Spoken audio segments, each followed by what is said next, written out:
Guy Verhofstadt was the European Parliament Brexit coordinator, but he was only given the role because he was clever enough to exploit the vagueness of Article 50 to his advantage, Italian MEP Marco Campomenassi suggested in an exclusive interview with Express.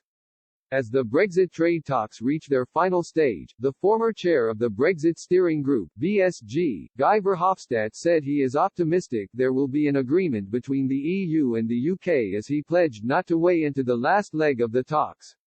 Addressing MEPs in the European Parliament at the end of November, the Belgian politician said he would not intervene on matters between the EU and the UK but moved on to say he was optimistic about a Brexit deal being reached by the end of the year.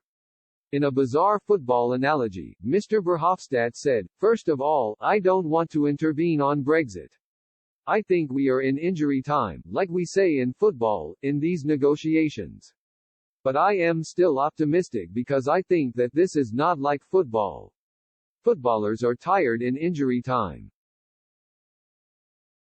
Politicians are not. They are at their best in injury time. And I hope I am still optimistic because it's in the interest of both to have this agreement."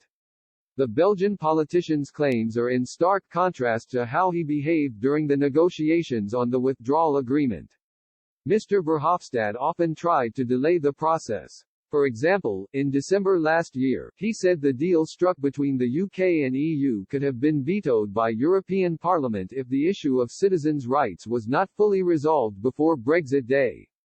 In an exclusive interview with Express.co.uk, Italian MEP Marco Campomenassi explained why Mr. Verhofstadt has toned down his attitude towards Brexit. He said, Mr. Verhofstadt was basically a self-proclaimed Brexit Parliament coordinator. A policeman. He didn't have a real position. The League Party has always defended the choice of British citizens as opposed to those who wanted to ignore the result of the referendum. It is clear we have to protect our businesses and people are realizing that. This is why people like Verhofstadt are slowly disappearing right now. He just wanted to teach Britain a lesson. Mr. Campomenas's suggestion that the Belgian politician did not have an official role in the Brexit talks is reinforced by the 2019 book Blind Man's Brexit. Documentary maker Lode Desmet and BBC broadcaster Edward Storton shadowed Mr. Verhofstadt for almost 2 years, to make a documentary and book on the process leading up to the UK's first scheduled departure from the bloc on March 29, 2019.